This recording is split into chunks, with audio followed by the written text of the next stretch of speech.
Upstate Medical University in Syracuse, New York, invites you to be the informed patient with the podcast that features experts from Central New York's only academic medical center. I'm your host, Amber Smith. People who had strokes during the pandemic and who were also found to be infected with COVID had worse outcomes than those who were COVID-free, according to research in the journal Neurology. I'll be talking about the possible reasons for this with Dr. Navreet Kaur, who is completing her fourth year of residency in neurology at Upstate. Welcome to The Informed Patient, Dr. Kaur. Good morning. The paper published in the journal Neurology references the Global COVID-19 Stroke Registry. What is that? The global registry is basically a database which is IRB approved research where data is collected and coordinated at a specific site. So this site is affiliated with a center in Switzerland, and they did a couple of studies during the COVID time to obtain this data and research how the things were in the stroke world before pandemic, during pandemic. So how many institutions across the world are part of the registry? And I'm assuming Upstate is one of them, right? Yes, Upstate is one of them. So this particular study that we're talking about today involved 105 centers from roughly 20 plus countries in the world. And then we got the approval from IRB before collecting the data and sending it to the coordinating site. Now, this is a retrospective study, meaning researchers looked back at a group of patients after they received care. What time period did this cover? This covered the time period from March 2020, which was beginning of the pandemic, till June 2021. So these were the initial time period where everything was new with regards to COVID and stroke care. So these time periods were covered among all the 105 centers from where data was collected. And which types of patients were included? All the patients who had acute stroke concerns on admission, which we usually triage with one-sided weakness, numbness, speech trouble, vision trouble. So all those patients that had these symptoms within 24 hours of onset, and then they arrived in the hospital during that time, were screened and were given care based on the criteria they meet with two different therapies. What are the two different therapies? One therapy is an intravenous injection. We call it clot busting medication that is given within 4.5 hours of symptom onset. And another therapy is endovascular therapy, where doctors go all the way into the brain to take out the clot that is blocking large vessels in the brain, causing the stroke symptoms. Now, before we get into the results or the findings, can you give us some background? Do doctors think there's a connection between COVID-19 and stroke? Yes, I think COVID-19, the general decision is that it affects the lungs the first. So you will get runny nose, fever, sore throat. But in fact, it does infect the multi-system organs. So it will have effect on all the organs, primarily brain. It leads to damage to the vessels in the brain, can cause inflammation that leads to formation of more clots, and that lead to stroke. So there is a direct connection. So this inflammation affects the whole body, not just the lungs, certainly, and not just the neurological. Yes. So there are different ways that the COVID can affect us. So one being that it damages the vessels in the brain. We call it quote unquote endothelial dysfunction. So our brain has small vessels that has the lining with the cells. And when we have any infections, be it a COVID or anything else, it affects those vessels. We discovered that COVID affected us more. It directly damages those blood vessels and people form more clots that lead to stroke. Another thing being that it can lead to coagulopathy that prones us to make more stroke. And are those conditions that stay with a person forever after they've had COVID? It is really hard to comment on that, but we do know that short-term effects are there that predisposes patients to have more strokes. So when we say coagulopathy, just to describe it in a simple way, people will have a problem where they will form clot or break down clots. So both the things are affected. They will form more clots, and then those clots will break up more and they will go to the other parts of the body, affecting us. In stroke, we say that the clots can break into small fragments, go with the blood flow to the brain, causing more stroke. So that's kind of a cycle of more stroke clots and then them breaking, giving more strokes. This is Upstate's The Informed Patient podcast.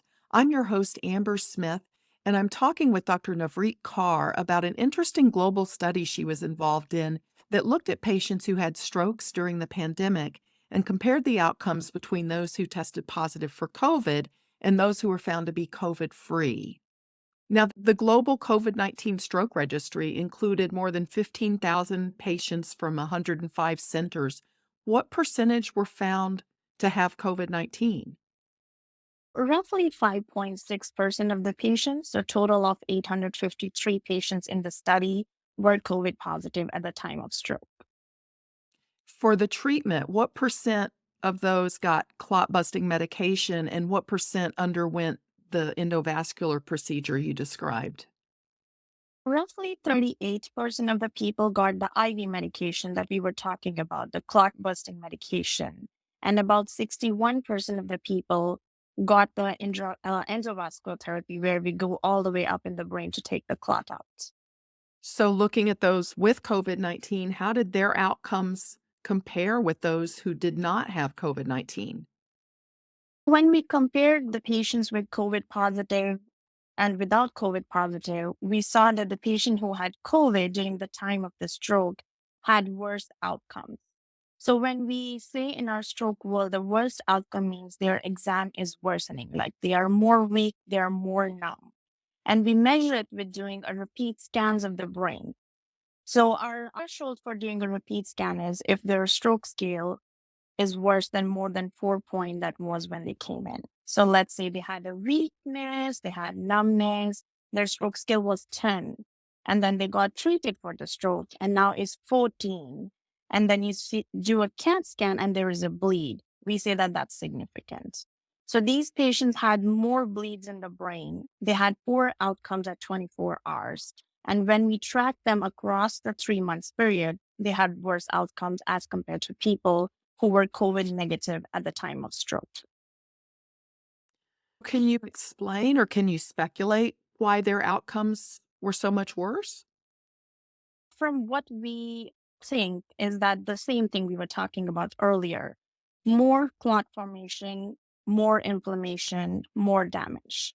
So we realized that these people who were getting treated for stroke had more stroke within the acute short period when they were in the hospital or followed through.